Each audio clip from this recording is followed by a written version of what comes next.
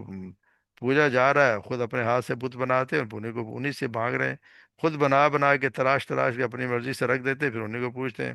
اپنے یہاں بھی خود ہم ان کو جا کے دفنا کے آتے، پھر انہیں سے مانگنے لگ جاتے ہیں۔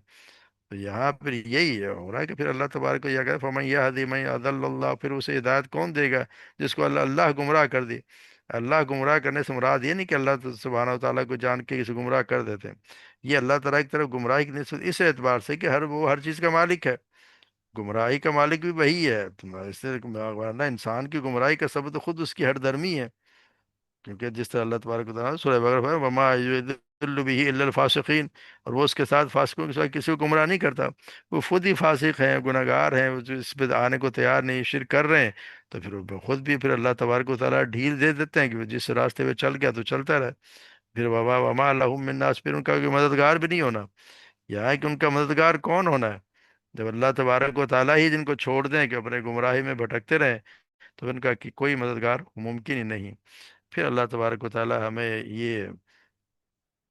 حکم دے رہے ہیں واقم وجہ کا دین حنیفہ، کہ تم جو ہے اوپر سیدھا رکھو اپنے چہرے کو دین حنیفہ، ایک رخ ہو کر، یعنی وہ دین جس پہ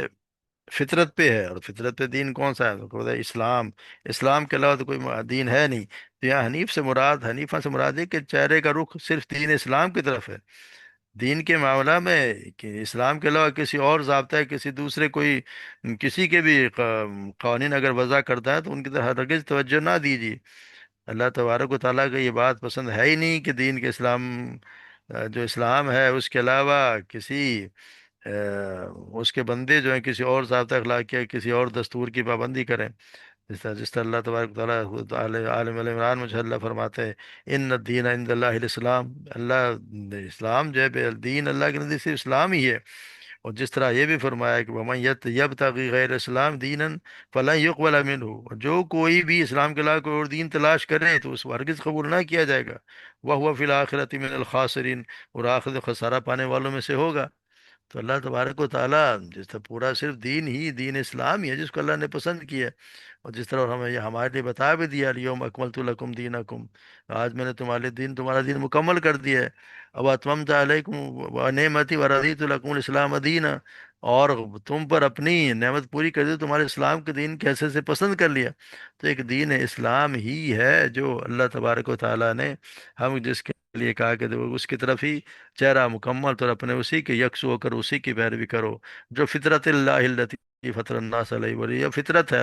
اللہ تبارک و تعالیٰ نے یہ لوگوں کی اللہ نے فطرت میں انسان کو ہر جس پیدا کیا تھا، جس طرح سیدنا ابو ہریرہ بیان کرتے ہیں آپ نے فرمایا کہ ہر بچہ فطرت یعنی اسلام پر پیدا ہوتا ہے، پھر اس کے والدین اس کو یہودی یا نصرانی یا مجوسی بنا دیتے ہیں۔ اس کی مثال ایسے ہی ہے جیسے کہ جانور کا بچہ صحیح سالم پیدا ہوتا ہے، پھر کیا تم نے کہ ان میں سے کسی کا کوئی کان یا ناک کٹا ہوا کوئی بچہ دیکھا ہے؟ تو ہمارے یہاں تھا یہی ہے کہ پھر ہم خود اپنے بچوں کو جو بناتے ہیں اس کو بنا دیتے ہیں۔ جس طرح اللہ سیدہ عائشہ صدیقہ بیان کرتی ہیں آپ صلی اللہ علیہ وسلم نے فرمایا کہ 10 خصلتیں فطرت میں سے ہیں، یعنی یہ فطرت کی اللہ تبارک و تعالیٰ انسان کی ہر کسی میں ودیت کر دی ہے، وہ مانے نہ مانے الگ بات ہے۔ پہلی یہ کہ مونچھیں کاٹنا، داڑھی کا چھوڑ دینا، مسواک کرنا، وضو کرتے وقت ناک میں پانی ڈالنا، ناخن کاٹنا، انگلیوں کے جوڑوں کو دھونا، بغل کے بال نوچنا، زیر ناف بال مونڈنا، استنجا کرنا، یہ ساری جو ہے وہ پھر راوی جو کہنے والے کہتے ہیں کہ 10ویں چیز میں بھول گیا شاید کہ وہ کلی کرنا تھی۔ تو یہ بتائی گئی ہے کہ یہ چیزیں ہیں تو فطرت پہ ہیں، اور اس ہمیں یہی بتایا گیا کہ فطرت پہ اللہ تبارک و تعالیٰ کی جو فطرت ہے، فطرت الناس علیہ، جس پر اللہ تبارک و تعالیٰ نے انسان کو فطرت پیدا کیا ہے اسی پہ چلو، لا تبدیل خلق اللہ، اور اللہ کی خلق میں کوئی تبدیلی ہے نہیں، اس کو آپ کسی کو اس کی چیز کو کسی کو تبدیل کرنے کے کسی کو اختیار بھی نہیں ہے، یعنی کہ اس پہ فطرت پہ جس میں اللہ تبارک و تعالیٰ نے رکھا ہے اس کو کوئی آ، اس میں کسی کو کوئی اختیار نہیں کہ اس میں کوئی تبدیلی کر دے، یعنی جس پہ تبدیلی سے مراد یہ ہے کہ جس حالت میں اللہ تعالیٰ نے مخلوق کو پیدا کیا وہ اللہ کی ایک تو جیسے ہم پڑھا ہے کہ توحید ہے اور دین اسلام ہے، تو ہر آدمی کے دل میں پیدائش میں رکھ دی گئی ہے کہ تیرا خالق و مالک اللہ ہی ہے اور تو اس کا بندہ اور غلام ہے۔ لہذا ہر انسان پہ اس کو قائم رہنا لازم ہے۔ اگر اس کو انسان کو اس کی طبعی حالت پہ چھوڑ دیا جائے اور بیرونی اثرات سے اس کے دل و دماغ کو بالکل محفوظ کر دیا جائے، تو وہ ہمیشہ توحید اور دین فطرت پر اختیار کرے گا۔ کیونکہ ہم پڑھا ہے، جیسے بلکہ ہم نے ایک اللہ تبارک و تعالیٰ سے عہد کیا ہے، جیسے اللہ تعالیٰ نے الست بربکم، کیا میں تمہارا رب نہیں ہوں؟ جب اللہ تبارک نے ساری روحوں کو آدم علیہ السلام کی اولاد کے ہر فرد سے اپنے رب ہونے کا عہد لیا تھا، تو ہم نے کہا تھا کہ بلا، ہاں بالکل تو ہی ہمارا رب ہے۔ تو اگر انسان کو بیرونی حالات پہ چھوڑ دیں، اسی پہ جس پہ پیدا ہوا تھا ہمیشہ وہی ہوگا، یعنی اس فطرت پر ہی اللہ کی خدمت، یعنی شرک، وہ پھر توحید پہ ہی ہوگا، کبھی بھی شرک نہیں کرے گا۔ تو پھر آگے اللہ تبارک و تعالیٰ فرماتے ہیں ولیکن اکثر الناس لا یعلمون، مگر پھر یہ کہ وہ یا لا تبدیل خلق اللہ سے مراد یہ کہ اللہ تبارک و تعالیٰ نے دین اسلام پر جس پر لوگوں کو پیدا کیا ہے، اسے بدلنا، توحید کی بجائے شرک کرنا ہے، اس کے حلال و حرام کے احکامات کو تبدیل کرنا جائز نہیں ہے۔ تو اس میں یہ بھی آتا ہے کہ جس طرح شخص پر اللہ تبارک و تعالیٰ نے جس شکل پر کسی کو پیدا کیا، اسے بدلنا، اس کے کان یا ناک وغیرہ کو کاٹنا بھی جائز نہیں ہے۔ تو ہمارے یہاں ایسا بھی کرتے ہیں کہ کسی پیر صاحب کے نام پر کچھ کرتے رہتے ہیں لوگ، بال چھوڑ دیتے ہیں کہ ایک باقی سارے بال کاٹ دیے، ایک چھوٹی سی جیسے ہندو رکھتے ہیں ویسے ہی چھوڑ دیتے ہیں۔ اسی طرح بتا دیا گیا کہ ذالک دین القیم، یعنی شریعت اسلام اور فطرت اسلام مسلم مضبوطی سے قائم رہنا ہی بالکل سیدھا اور مضبوط دین ہے۔ لیکن اکثر لوگ جانتے نہیں ہیں، بلکہ پھر باپ دادا کے ہم رسم و رواج پہ اور شیطان کے پیچھے چل کر جو اللہ کی فطرت کے خلاف کفر و شرک اختیار کرنے چلے جاتے ہیں، تو اس سے صاف طور منع کیا گیا۔ یہ منیبین الیہ واتقوا اقیموا الصلاۃ ولا تکونوا من المشرکین، رجوع کرنے والے، اللہ کی طرف رجوع کرنے والے، اسی کی طرف رجوع کرنے والے، واتقوا، تم اسی سے ڈرو۔ منیبین سے مطلب کہ آپ اور آپ کی امت اپنا چہرہ اس دین کی طرف سیدھا رکھیں، اس کے جس میں سے جس نے بھی اپنے مالک حقیقی کسی طرح انحراف کیا ہو، تو پھر اس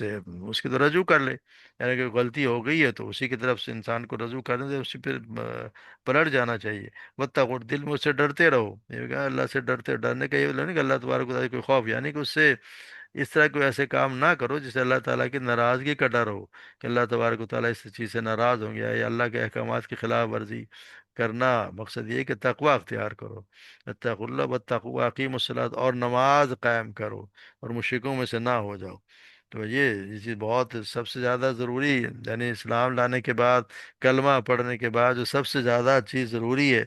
وہ ہے اقیم الصلاۃ، صلات کو قائم کرنا۔ جس طرح سے جابر بیان کرتے ہیں، آپ صلی اللہ علیہ وسلم نے فرمایا کفر و شرک کے درمیان اور مسلمان بندے کے درمیان فرق نماز کو چھوڑ دینا ہے۔ جس نے نماز چھوڑ دی تو سمجھو اس کا ایمان جاتا رہا۔ یا سیدنا بریدہ رضی اللہ تعالیٰ عنہ بیان کرتے ہیں کہ آپ صلی اللہ علیہ وسلم نے فرمایا ہمارے اور کافر کے درمیان عہد نماز ہے، جس نے اسے چھوڑ دیا اس نے کفر کیا۔ اس سے عبداللہ بن شفیق رضی اللہ اللہ بیان کرتے ہیں، آپ صلی اللہ علیہ وسلم کو صحابہ نماز کے علاوہ اعمال میں سے کسی چیز کو چھوڑنا کفر نہیں سمجھتے تھے، یعنی نماز کو چھوڑنا وہ بھی اس کا کفر کیا کر، یعنی کفر سمجھتے تھے۔ اسی طرح سے عبداللہ بن عمر بیان کرتے ہیں کہ آپ صلی اللہ علیہ وسلم نے فرمایا مجھے حکم دیا گیا ہے کہ میں اس وقت تک لوگوں سے قتال کرتا رہوں جب تک وہ اس بات کی گواہی نہ دیں کہ اللہ کے سوا کوئی معبود برحق نہیں، اور بے شک محمد صلی اللہ علیہ وسلم اللہ کے رسول ہیں، اور وہ نماز قائم کریں اور زکوٰۃ ادا کریں۔ صرف منہ سے کہہ دینا کافی نہیں ہے، یہ کہ پھر وہ نماز بھی قائم کریں، اس پہ عمل بھی کریں، یعنی نماز بھی قائم کریں اور زکوٰۃ بھی دیں۔ صرف یہ کہنا کہ میں ایمان لے یا اس پہ چھوڑ دیے نہیں جائیں گے، ان کے لیے ضروری ہے کہ نماز کو قائم کریں، اور نماز ہر انسان کو ہر حال میں پڑھنی ہے۔ نماز کی تو جنگ میں بھی اجازت نہیں کہ جنگ میں بھی چھوڑ دی جائے، تو ہم تو عام حالات میں ہی نماز پڑھنے کو تیار نہیں، اکثر جو ہے وہ ڈنڈی مار جاتے ہیں۔ تو اسی لیے اس پہ ہر حال میں نماز کو قائم رکھنا ہو۔ اور پھر بتایا وَمِنَ الَّذِينَ فَرَّقُوا دِينَهُمْ، اور وہ لوگ جنہوں نے ٹکڑے ٹکڑے کر دیا اپنے دین کو، اور گروہ سے گروہ بن گئے، اور ہر کوئی اپنے پاس جو کچھ ہے اس پہ وہ خوش و نازا ہے، وہ فرح نازا، وہ بالکل وہ سمجھتا ہے کہ سب کچھ جو ہے وہ میرا ہی، میں بالکل صحیح ہوں۔ یعنی کہا یہ گیا ہے کہ ان لوگوں میں سے نہ ہو جاؤ جنہوں نے اصل اور فطری دین یعنی توحید کو چھوڑ کر اپنے دین کو ٹکڑے ٹکڑے کر ڈالا اور کئی گروہ بن گئے۔ یعنی وہ اللہ تعالیٰ کو چھوڑ کر کوئی کسی کی بات کرنے لگا ہے، کوئی کسی دوسرے کی بات کرنے لگا، یا اس نے اپنی طرف سے بہت سی چیزیں اپنی طرف سے بنا لی کہ وہی حق ہے، حالانکہ آپ صلی اللہ علیہ وسلم سے ثابت نہیں ہے۔ تو شیعہ ہمارے یہاں بھی ہم بہت زیادہ، ہمیں بھی گروہ میں بٹ گئے. جیسے اگر وہ یہودی یا نصرانی اگر ان کے 21 فرقے تھے تو ہمارے تو اس سے بھی کہیں زیادہ بن گئے. تو اختلاف، اور اختلاف کیا ہے؟ اختلاف صرف اپنی ہر دھرمی کہہ لیں یا اپنی خواہشات نفس، اس کے علاوہ تو کوئی بھی نہیں. کیونکہ دین تو ایک ہی ہے، جو اور دین وہی ہے جو اللہ کے رسول نے فرما دیا. کیونکہ اس کے علاوہ تو کوئی دین ہے ہی نہیں. کیونکہ آپ نے یہ فرما دیا کہ اس پر ایک ہی گروہ کا، باقی سب ایک ہی گروہ. میری امت میں جتنے گروہ بنائیں گے ان میں سے ایک ایسا ہوگا جو حق پر ہے، باقی سب گمراہی پر ہیں. اور یہ حق وہ ہوگی جو اس کے ان کے حساب سے جماعت اہل سنت والجماعت، جو کتاب اللہ کو اور سنت رسول کے مضبوط تھامنے والی ہے. اور وہ اعمال یا وہ کہنا چاہیے کہ طریقہ جس پر سابقہ زمانے کے صحابہ اور تابعین اور امت مسلمہ سارے ائمہ مسلمین تھے. کیونکہ جس طرح آپ صلی اللہ علیہ وسلم سے پوچھا گیا کہ یہ جو فرقے اتنے بن گئے ان سے نجات پانے والا کون سا فرقہ ہوگا، تو آپ نے فرمایا من کان علی ما انا علیہ اليوم و صحابی. یعنی میرے، یعنی وہ لوگ جو اس پر، جو جس پر میں ہوں آج، یعنی جس پر میں آج ہوں اور میرے صحابہ. یعنی آج جس پہ میں ہوں، جس دن پوچھا گیا، یعنی اس دن، یعنی وہ لوگ جو اس پر ہوں جس پر آج میں اور میرے صحابہ ہیں. تو اب خود اندازہ لگائیں کہ جس چیز پر اللہ اور رسول، اللہ کے رسول اور صحابہ کرام تھے، وہ کیا تھی آپ کے زمانے میں؟ وہ تو اللہ کی وحی اور صرف قرآن ہی تھا. یہ حدیث جو اللہ کے رسول نے فرمایا، یعنی اللہ کی طرف سے جو وہی اللہ کی طرف سے آیا کرتے یعنی قرآن. اور وہ حدیث جو آپ سے فرمایا کسی اور کی تو، یہ تو نہیں تھا کہ کسی امام کے مقلد بن جاؤ، کسی اور کی ماننے لگ جاؤ. اس اور آپ نے فرما دیا کہ وہی کامیاب ہوگا جو میری اور میرے صحابہ کی اتباع کرے گا، جس پر میں ہوں. یعنی قرآن اور حدیث کے مطابق جو عمل کرے گا وہی کامیاب ہوگا، باقی اپنی مرضی کہیں نہیں چلتی. تو اس لیے کہیں نہیں بتایا گیا کہ کسی کہ آپ مقلد بن جائیں یا کسی کی تقلید کریں اللہ کے رسول کو چھوڑ کر. ہاں اگر اسی کے مطابق وہ بات چلتی ہے کہ اللہ کے رسول کے کہنے کے مطابق آپ کو نماز پڑھائی جا رہی ہے، انہی کے طریقے سے نماز پڑھ رہے ہیں، انہی کے سارے احادیث کے مطابق آپ کو عمل کرنے کی کوئی دعوت دیتا ہے تو ٹھیک بات ہے. مگر اگر اس سے اختلاف ہے تو وہ جن کی مانتے ہیں صحابہ کا وہ جو امام ہے وہ تو وہ بھی بری ہیں. کہ انہوں نے تو صاف کہہ دیا ہے کہ اگر میری کوئی ایسی بات ایسی میں نے کہی اور وہ اس کی ایسی آپ صلی اللہ علیہ وسلم کی کوئی حدیث آپ کو صحیح حدیث مل جائے تو میری بات کو دیوار سے دے مارو، اس کی کوئی اہمیت نہیں ہے.